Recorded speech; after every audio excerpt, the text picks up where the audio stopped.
Hello friends, welcome to the HFY Ode, where we bring you new science fiction stories, a new world, a new adventure.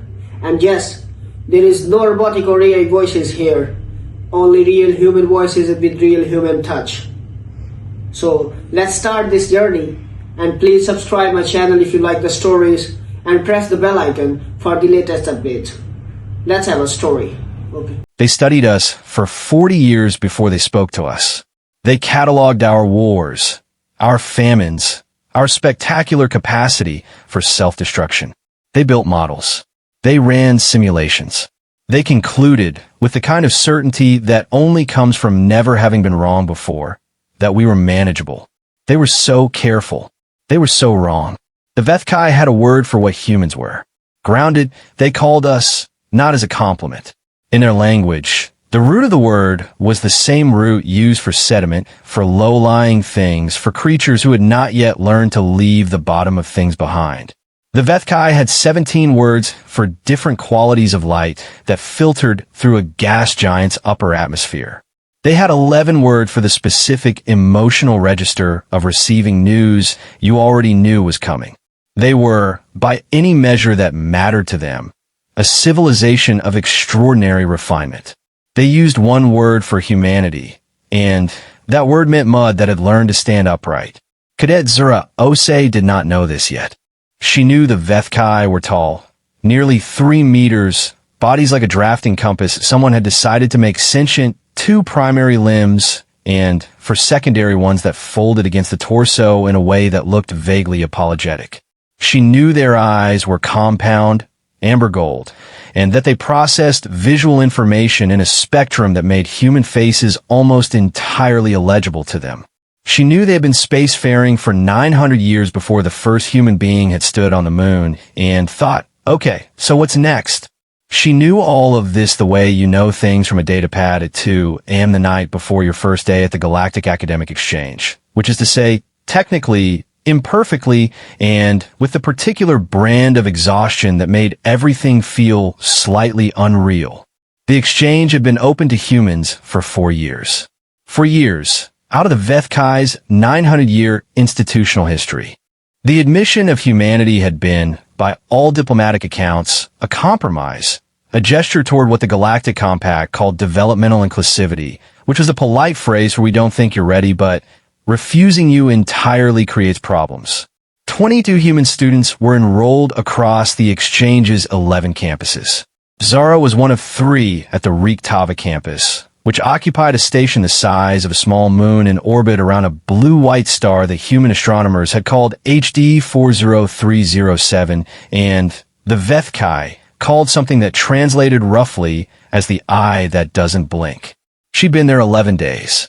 11 days, and she'd already developed a reputation. Not a good one. The problem, or the first problem, anyway, was the sleep. Vethkai didn't sleep the way humans did. They had a rest cycle, a slow-wave dimming of consciousness that lasted about 90 minutes and could be performed essentially anywhere, including mid-conversation, which Zara had learned the hard way on day 2 when she'd been telling Instructor Vanasith about her thesis proposal, and the instructor had simply paused, eyes dimming to a warm amber fog, and then resumed talking 4 minutes later without acknowledging the gap. The Vethkai rest cycle was efficient, distributed, and completely unremarkable. Human sleep was 8 hours. A full, sprawling, offline from the world 8 hours. A biological debt that could not be negotiated with. This was noted in the exchange's intake documentation as a physiological accommodation requirement. What the documentation did not capture was how the Vethkai actually felt about it. Zara figured it out on day 4, when she emerged from her quarters at 0700 station time, and found 2 of her floor mates, Vethkai, students named Sivalin, and Rin Tarath, standing in the corridor in the particular posture that she was beginning to recognize as the equivalent of a slowly raised eyebrow. You were, Sivalin paused, the way they did when searching for a correct word rather than a polite approximation. Absent from consciousness for 7.4 hours. 8, usually, Zara said. I woke up early. The silence that followed had texture to it. You are undefended, Rintorath said finally. Not unkind, just factual. The way you tell someone their shoe was untied. For 8 hours. You cannot be roused.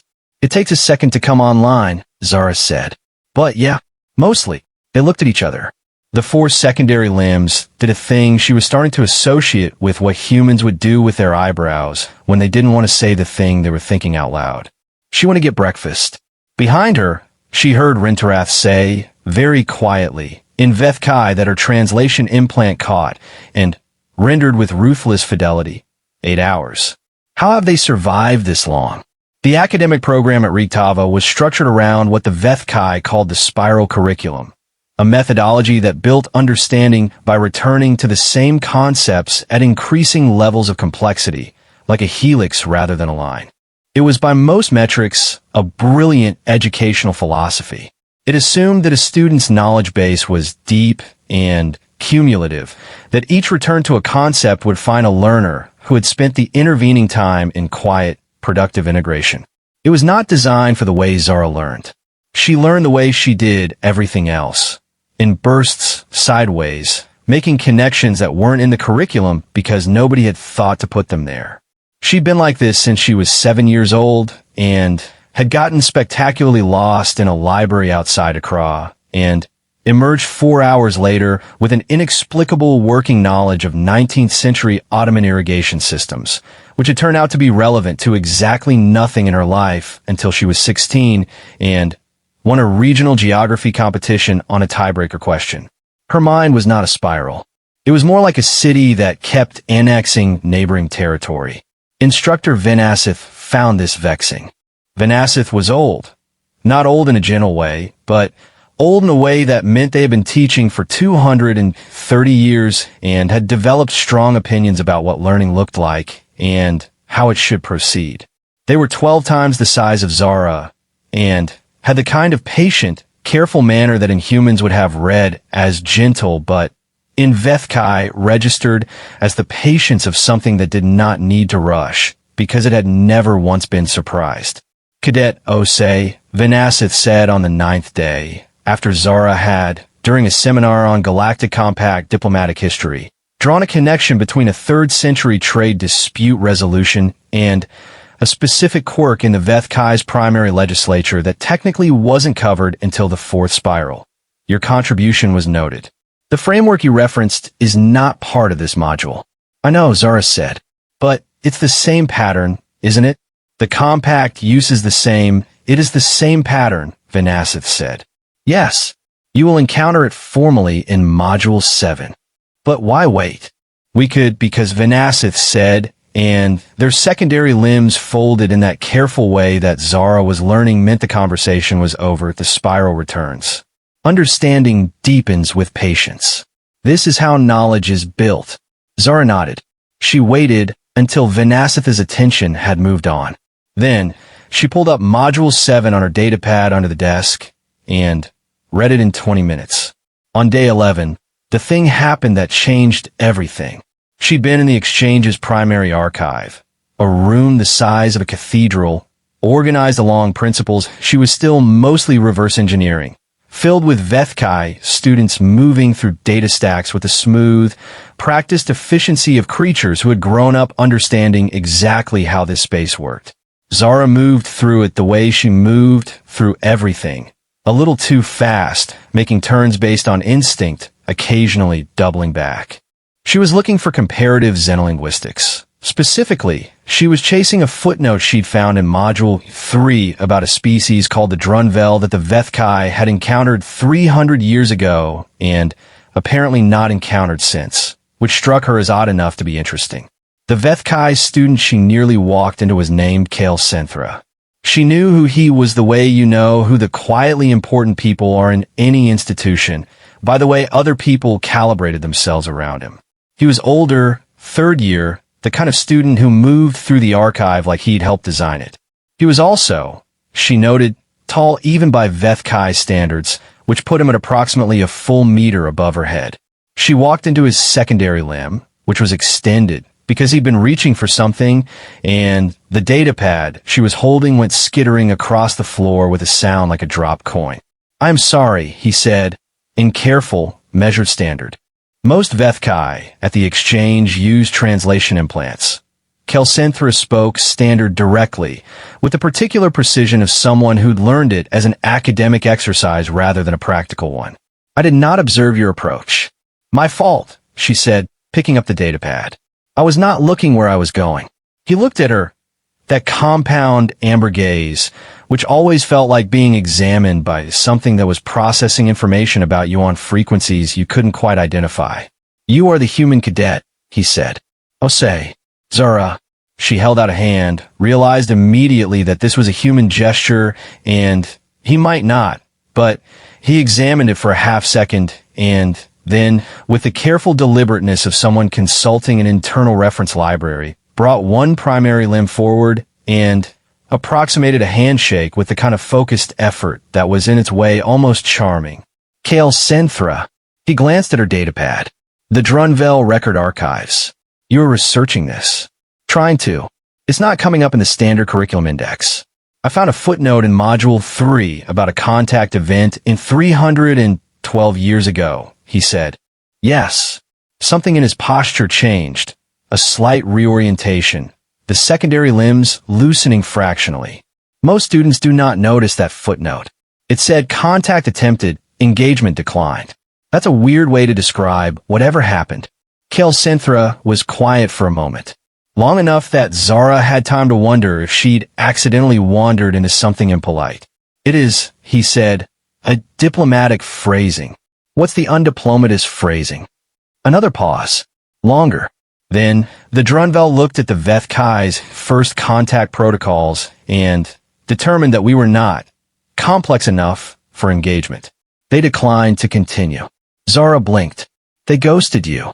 He did not know this word, but she watched him work it out from context with the same focused efficiency he'd brought to the handshake. Yes, they perceived us as insufficiently developed to merit sustained contact. How did that go over? Poorly, he said. We spent 40 years attempting to recontact them. They declined each time. And then, he said, we stopped trying, and we built better ships. And we did not think about them for 200 years. And then, something in his face, the Vethkai face, which was not a face like a human face, not exactly, but which had its own vocabulary of expression that Zara was slowly, imperfectly learning to read, did something she didn't have a word for yet. Then, we found them again, he said, and the situation had reversed. She wanted to ask. She could tell he was deciding whether to continue. She did the thing she'd learned to do in negotiations that her mother had run back in Accra, the thing her mother had called giving the pause room.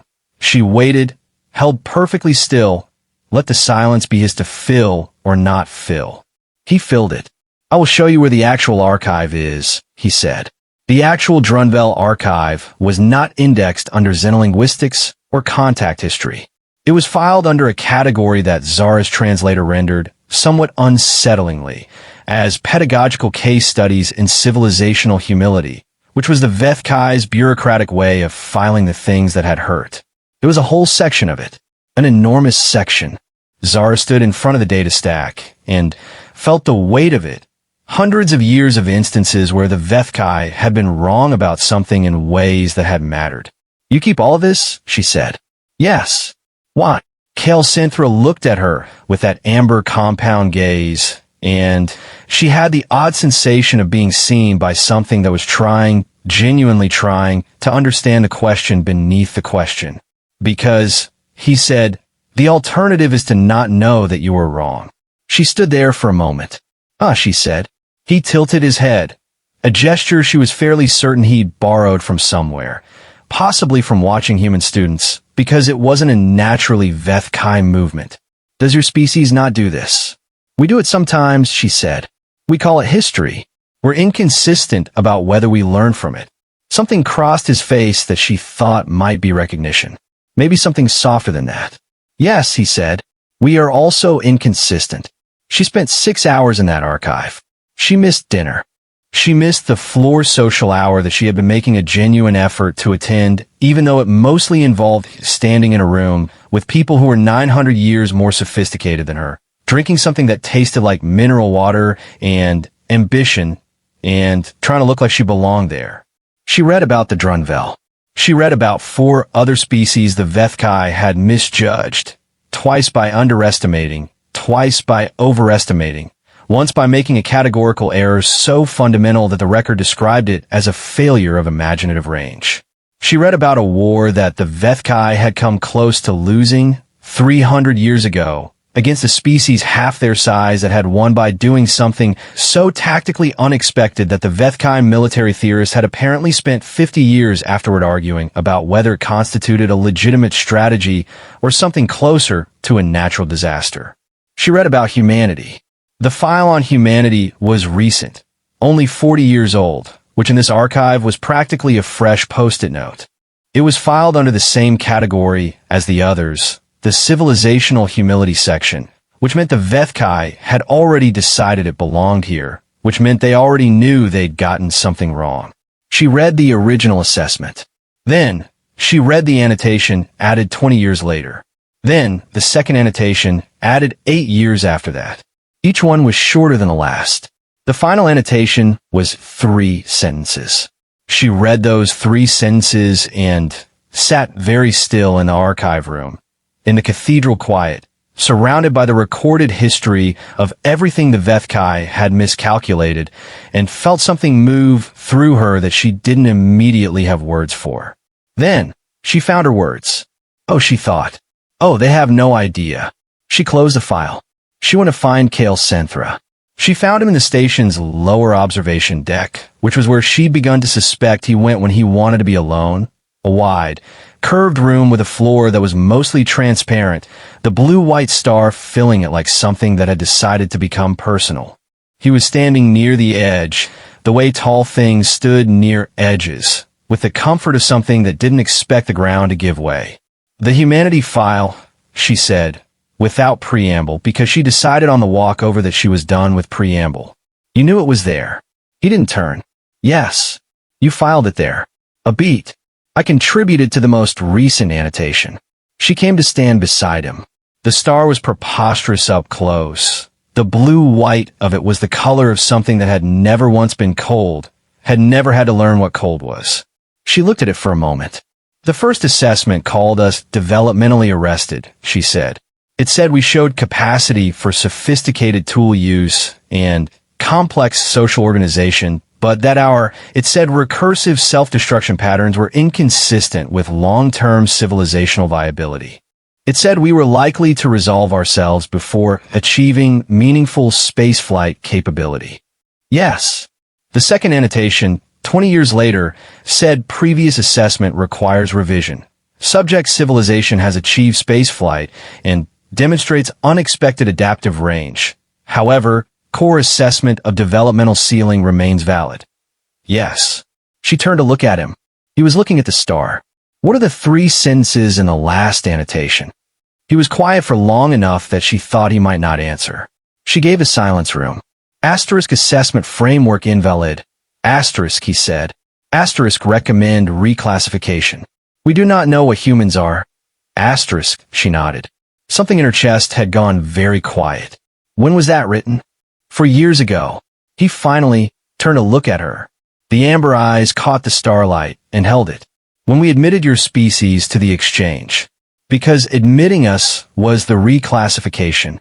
Admitting you was the acknowledgement, he said, that we had been measuring you with the wrong instruments. What you are, we don't have a framework for it yet. That is unusual for us. That's why I got in, she said. Not because we qualified. You qualified. But also, yes, some of the council wanted to understand the discrepancy. She looked back at the star. The blue-white of it was relentless. What's the discrepancy? Your species, Kale Synthra said, should not have survived. By every model we had, by every pattern we have observed in 600 years of contact with emerging civilizations, the characteristics that make a species destructive enough to nearly destroy itself are not compatible with the characteristics that allow a species to overcome that destruction. One or the other dominates. The species either resolves its conflicts or it doesn't. The ones that don't, they end. They always end. He paused. You didn't end. We haven't ended yet, she said. No. And that, he said, is the discrepancy. You nearly ended, many times, and each time something happened. Not progress, not in the linear sense. Something more like, you kept finding new configurations. You kept recombining. You're not a species that learned from failure. You are a species that treats failure as a material to build with. She thought about the history archive. She thought about the word inconsistent that they'd both used about learning from history. You study us, she said. Yes. You've been studying us since before first contact. Since 40 years before. Yes. And you still don't know what we are. No. She was quiet for a moment. The star burned in the floor beneath her feet. Kale Senthra. Yes. Are you afraid of us? The pause this time was different. Longer in a different way. Not searching for words, but something else. Something she couldn't name. That is, he said finally, the question the council is currently debating. She didn't sleep well that night. Not because of the conversation, or not only because of the conversation, but because she'd made the mistake of checking her messages before bed, and there was one from her brother Kofi who was doing his residency in Kumasi, and he'd sent a voice note just 30 seconds, his voice doing the thing it did when he was trying to be casual about something that wasn't casual, saying that their mother had been in the hospital, a cardiac event. She was fine. She was absolutely fine, he wanted Zara to know, but not to worry, she was fine. Zara lay on the sleep surface the exchange had configured for human physiology, slightly too soft because whoever had researched it had worked from averages, and stared at the ceiling and did not sleep for 2 hours. Her mother was fine. Kofi had said she was fine. Kofi was a doctor. He would know. She stared at the ceiling. At some point she became aware that she was running calculations in her head, distance, signal lag, fastest available transit, what she could do from here if she stopped herself. She was here. Her mother was fine. This was a specific bounded situation with a known outcome that did not require her to collapse the 3,000 light years between her and Kumasi into an impossible problem. She breathed. She applied the skills. She went to sleep. In the morning, she was 20 minutes early to instructor Vinasatha's seminar and had already done all 3 preparatory readings. Vinasath noted this, said nothing, but the secondary limbs did not do the apologetic fold. The crisis, when it came 14 days later.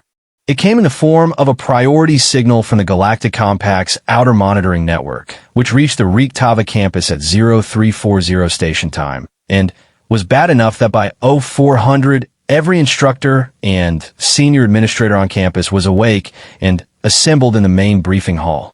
By 0415, every student with any relevant expertise was also awake and assembled. Zara was awake because she'd been awake since 0330, because there was a thing her body did when something was wrong, a pre-conscious awareness, like a tripwire that her nervous system maintained even through sleep. And she'd been sitting on her sleep surface in the dark for 10 minutes before the alert came through. She arrived at the briefing hall before most of the instructors. This was noted. The situation was this. 11 days ago, a compact survey vessel, a Vethkai crew, 12 members, a standard deep-range probe mission, had entered the Caliph Drift, a region of space that the compact had been mapping for 60 years, and which was notable primarily for its unusual density of brown dwarf objects and the navigational complexity that came with them. This was routine. The Caliph Drift had been surveyed 17 times. The vessel had a full navigational package, a current map, all appropriate protocols. 6 days ago, a follow-up vessel had entered the drift to confirm the first vessel's survey data. It had found nothing. The first vessel was gone. Completely. No signal, no wreckage, no emergency beacon. 12 Vethkai crew, a ship with a mass of 40,000 tons, simply absent. The follow-up vessel had retreated to the drift's edge and sent the priority signal.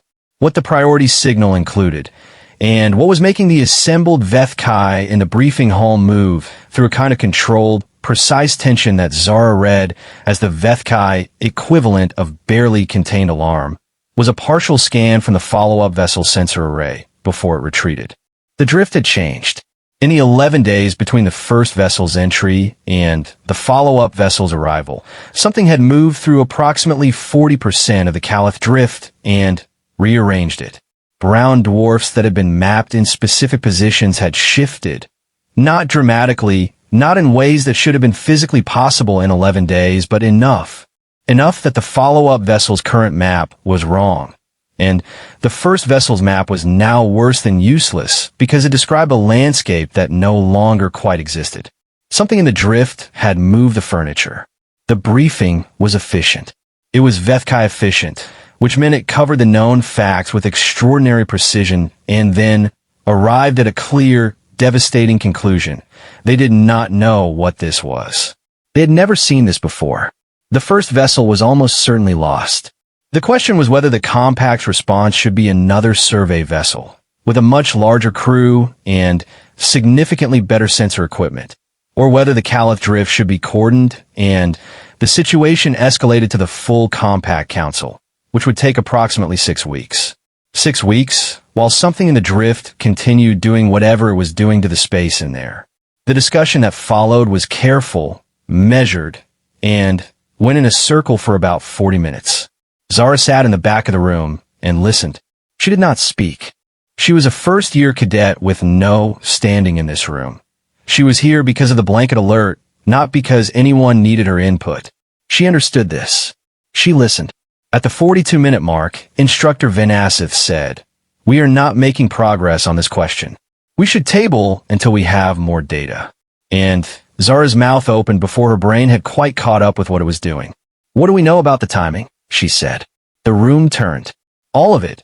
Compound eyes, secondary limbs at various angles, the full presence of a room full of people who were 900 years more sophisticated than her, and were currently looking at a first-year human cadet who had just interrupted an administrative briefing. She fell to land. The weight of the room. She kept going. The first vessel entered on day 1. The follow-up found a change on day 11. But we don't know when the change happened. It could have been day 2 or day 10. If something in the drift is responding to intrusion, the timing of the response matters. If it's day 2, that's faster. If it's day 10, that suggests either a delayed response, or she paused, working it out, or it's not responding to intrusion at all. It's doing something else, and the first vessel just happened to be there when it started. Silence. The two explanations require completely different responses, she said. If it's a threat response, more ships make it worse. If it's a coincidence, 6 weeks is time we don't have. More silence. Kale Synthra, who was in the room because he was a senior student with a research specialization in navigational anomalies, was looking at her with an expression she'd learned enough to read. Not surprise. Exactly. Something more like "there it is," Venasith said, the timing data from the follow-up scan. Addressed to the room, not to Zara. "Do we have it broken down by object position?" They did. They spent the next 20 minutes going through it, and by the end, they had a partial answer. Most of the positional shift had occurred in a 48-hour window, clustered around day 7 and 8. Not day 2. Not day 10. The middle of the window, which meant it wasn't responding to the first vessel's arrival. Which meant the first vessel had been caught in something that was already happening, something that had nothing to do with them.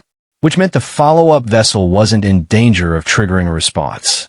Which meant you could go back in with better sensors without making the situation worse. The conversation changed. Zara sat in the back of the room and felt the adrenaline working its way out of her system, which took longer than the conversation, because that was how adrenaline worked. It didn't check whether you still needed it before deciding to leave. After the briefing dispersed, Kale Synthra found her in the corridor. "That was," he said carefully, "outside your field." "I wasn't sure it was right," she said. "I'm still not sure.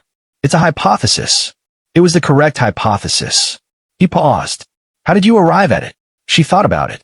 How to explain the thing her mind did. The city annexing, the footnote chasing, the way she'd read the Module 7 chapter on navigational anomaly classification at 2 a.m. 3 weeks ago, because a sentence in Module 3 had hooked her attention. "I read ahead," she said. Kale Synthra looked at her. "I read Module 7, she said. There is a footnote in Module 3 about contact events where an initial response was misclassified because the Threnvi incident, he said. Yes. Module 7. He was quiet for a moment. You are in Module 3. I finished Module 3 on day 4, she said. I got bored. He was still looking at her. Is that a problem? She said. No, he said. And then, after a pause that had a different quality than his usual pauses, less measured, more like something genuine was working its way to the surface. No, it is the opposite of a problem. She went to breakfast. Behind her, she heard him, very quietly in Vethkai, say something her translator caught, and rendered not perfectly but close enough. They read ahead, he said, to no one in particular, like he was noting it in a file. Of course they do. The second survey vessel entered the Caliph drift 19 days after the first one disappeared. It came back 6 hours later with 40% more sensor data than any previous survey of the region, a preliminary analysis of what had caused the positional shifts, and the location of the first vessel's final recorded position, which would allow for a targeted search and likely recovery of the crew or their remains, though no one said that out loud in the briefing about it. Because the Vethkai had a word for that particular kind of hope that acknowledged its own fragility and using. It felt like the right thing to do. None of this had anything to do with Zara. She was aware of the outcome the way you're aware of weather, something that confirmed a hypothesis, affected the general atmosphere, and then moved on. She was back in Module 5.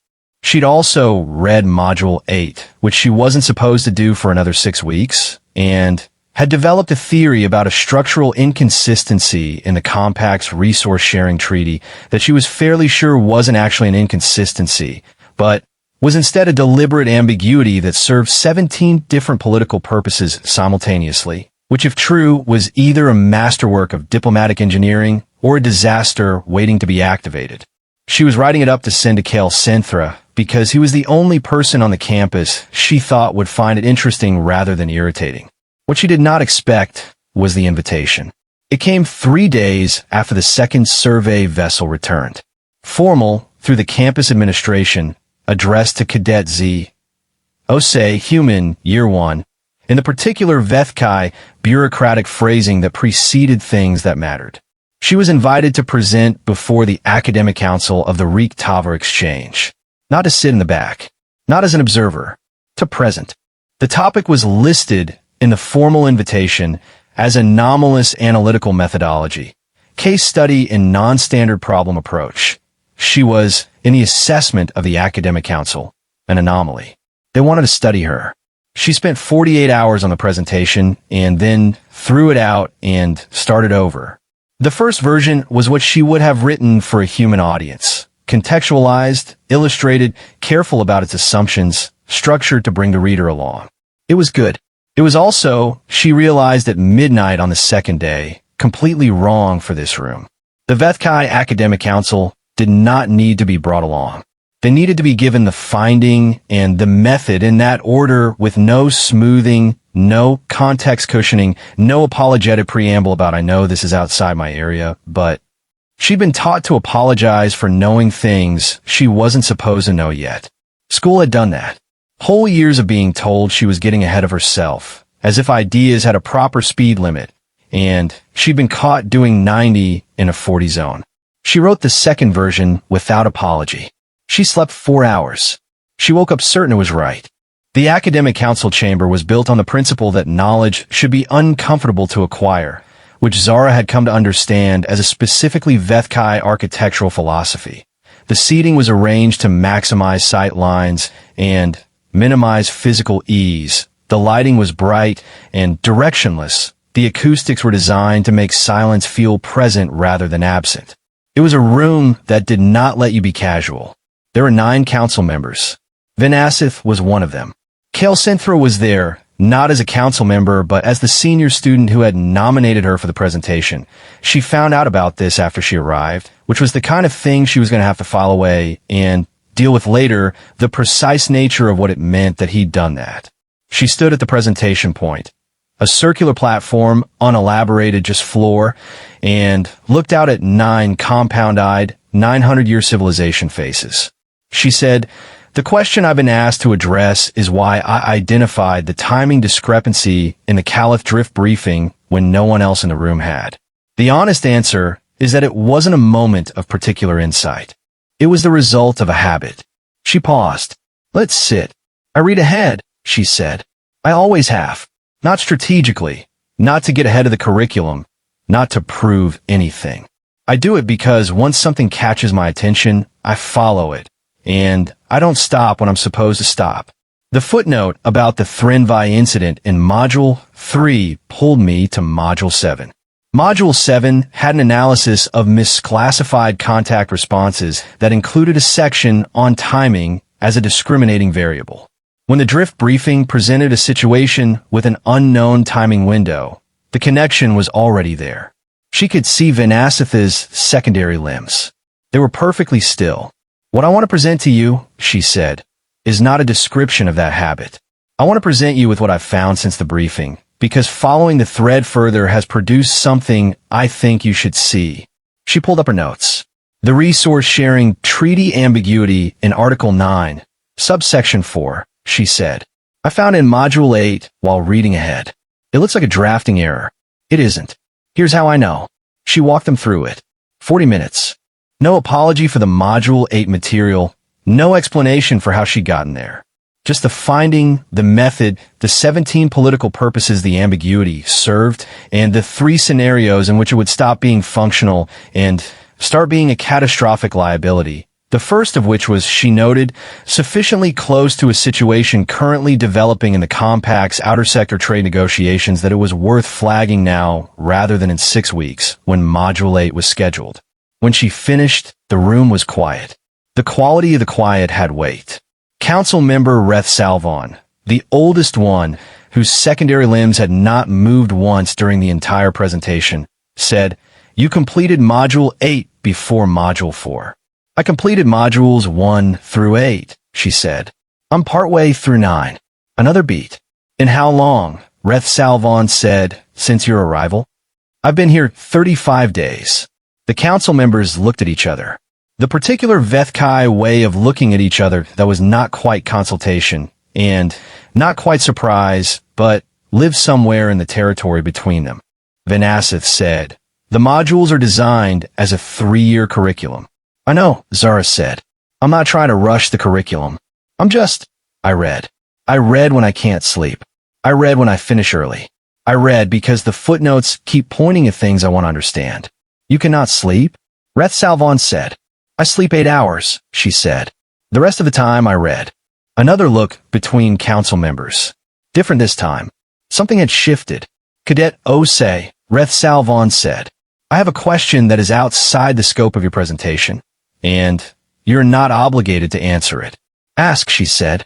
"We have files on human physiology, psychology, evolutionary history," the council member said. "We have 40 years of observational data. We have, as you may know, been unable to produce a satisfactory framework for your species." A pause. "In your judgment, and I acknowledge you're 22 years old and we are asking a great deal. In your judgment, what is the thing we have been missing?" The room was very quiet. She thought about her mother, fine in a hospital bed 3,000 light years away. She thought about Kofi, saying she's fine in that careful voice.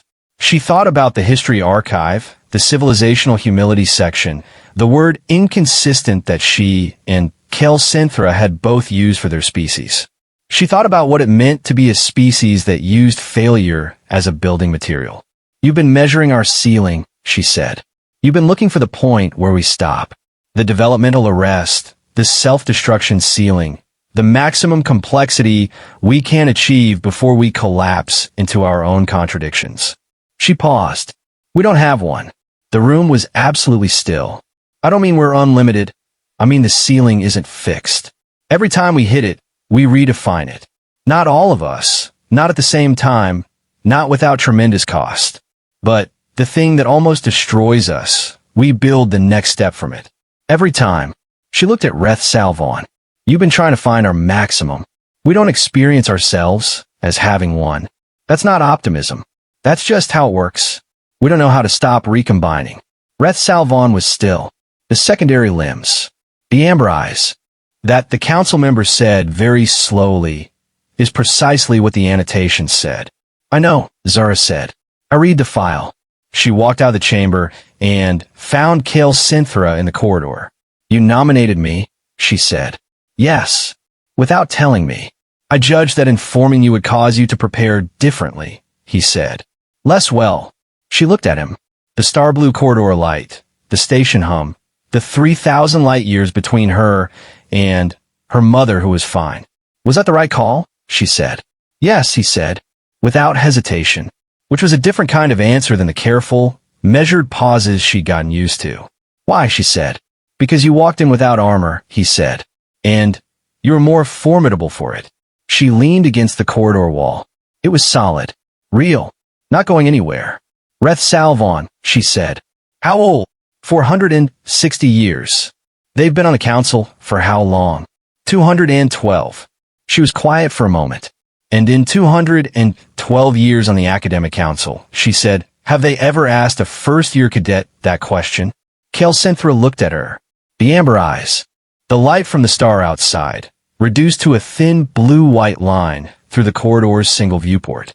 No, he said. They have not. She nodded. She looked at the viewport. The light was the same light as always, the eye that didn't blink, relentless and blue-white, and old enough that its light had left home before any human civilization had learned to write. They're afraid, she said. Not a question. They are recalibrating, Kale Synthra said.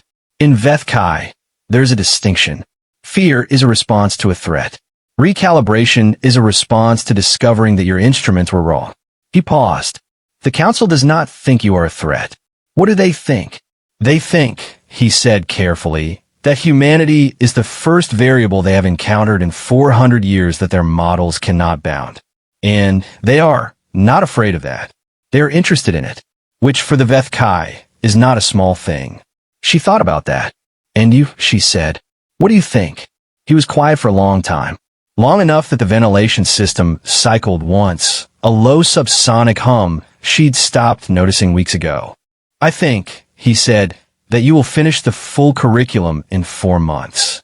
I think the treaty vulnerability in Article 9 will be corrected because of this presentation, and the correction will prevent a crisis in the outer sector negotiations, and no one except this room will ever know that a first-year human cadet who has been here 35 days and reads when she cannot sleep was the reason why. He paused, and I think that is precisely how your species works. Quietly, underneath, until the moment it isn't quiet anymore. She looked at him. That sounds like fear, she said. It sounds, he said, like respect. The word landed between them, and sat there, solid as the wall behind her back, solid as the 3,000 light years she carried around with her like a second skeleton, solid as the certainty her mother was fine, and the certainty that Zara was not done with this place. Not even close, not even a little. Good, she said. And she meant it. For months later, she finished the curriculum. She was the first student in the exchange's history to complete the full 3-year program in a single enrollment year. The Academic Council created a new designation for it. Not accelerated completion, not advanced placement, but something in the Vethkai bureaucratic taxonomy that translated imperfectly as non-standard acquisition pattern, which was the most diplomatic thing they could find that meant we don't have a category for this. Reth Salvon presented her with the completion documentation personally. We would like, the oldest council members said, to offer you a second year, a research position. There is a section of the archive that we have not been able to adequately interpret. It requires a different kind of reading. Zara looked at the documentation in her hands, looked at the chamber, looked at the viewport and the relentless blue-white star outside. What section? She said. The civilizational humility section, Reth Salvon said. Specifically, the files on species that have recombined. As you described. How many species? In our history of contact, Reth Salvon said, we have now identified 3. Counting humanity. Zara was quiet. What happened to the other 2? The silence that followed had a weight she recognized. It was the weight of the truth that was larger than the room it was sitting in, the truth that didn't fit in one conversation, That would take time and patience and maybe a second year and maybe more. That, Reth Salvon said, is precisely the question. She took the position. She called Kofi that night to tell him. He sent back a voice note, 30 seconds, the careful, casual voice, saying their mother was at his apartment for dinner. She'd made Kannemeyer stew. Did Zara want him to save some? She laughed until she cried a little, alone in the room the station had made for her. The sleep surface slightly too soft, the viewport showing a star that had never once learned what cold was. She was so far from home. She was exactly where she needed to be. In the Civilizational Humility Archive, in a Humanity file, a fourth annotation was added that year. It was not filed by a council member. The attribution code traced back to a senior research associate, a Vethkai student who had, at some point in the previous 4 months, upgraded his own classification of a certain human cadet from subject of study to something the bureaucratic system didn't have a pre-existing code for, and so had created one. The annotation read, "Note for future researchers, do not attempt to identify the ceiling. There isn't one. Study the recombination instead. Study how they carry their dead with them and build from the weight. Study what it looks like when something refuses to stop. We have been watching humanity for 40 years, and we have learned one thing that supersedes all other observations. They're not becoming something. They are already it. We're the ones still arriving.